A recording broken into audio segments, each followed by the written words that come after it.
جس سے آپ محبت کر رہے ہیں نا اسے بھی پتا ہو کہ آپ اس سے محبت کرتے ہیں۔ اظہار محبت کی جرت بھی ہونی چاہیے اور اظہار محبت کا سلیقہ بھی ہونا چاہیے۔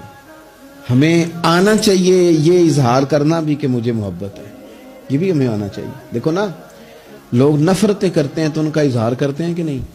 اور مجھے جی یہ بات نہیں پسند، ناراض نہ ہوئیے گا، میں نہیں اس بات کو، یہ ایک تو کہنے کی طاقت ہے، تو یہ کہنے کی طاقت کیوں نہیں کہ مجھے آپ سے محبت ہے؟ یہ کہنے کی بھی تو طاقت ہونی چاہیے نا۔ دیکھیں نا، نبی پاک صلی اللہ علیہ وسلم نے وضاحت کی، حضور فرمانے لگے جب تم کسی سے محبت کرو تو اسے بتاؤ کہ میں تم سے محبت کرتا ہوں۔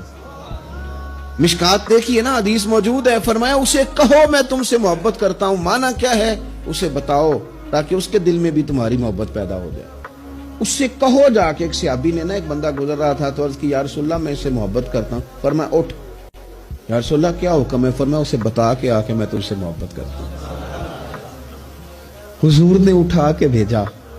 میں نے کہا اظہار محبت کی بھی تو جرت ہونی چاہیے نا، اظہار محبت کی بھی تو جرت ہونی چاہیے نا۔ شاید اسی لیے حضرت انس بن مالک نے کہا تھا یا رسول اللہ مجھے اللہ کی قسم میں رب سے بھی پیار کرتا ہوں، رب کے رسول سے بھی پیار کرتا ہوں، ابو بکر صدیق سے بھی کرتا ہوں، عمر فاروق سے بھی کرتا ہوں۔ تو نبی پاک علیہ السلام نے فرمایا سن پھر تو جس سے محبت کرتا ہے اسی کے ساتھ تجھے جنت میں داخل کیا جائے گا۔ تو سلیقہ بھی تو ہونا چاہیے نا۔ محبوب نے فرمایا جا بتا کے آ۔ تو صحابی گئے، جا کے کہا کہ میں اللہ کی رضا کے لیے محبت کرتا ہوں تم سے۔ تو وہ بھی صحابی تھے، کہنے لگے اچھا اگر تو رب کی رضا کے لیے مجھ سے محبت کرتا ہے تو میری دعا ہے رب بھی تجھ سے محبت ہی کرے۔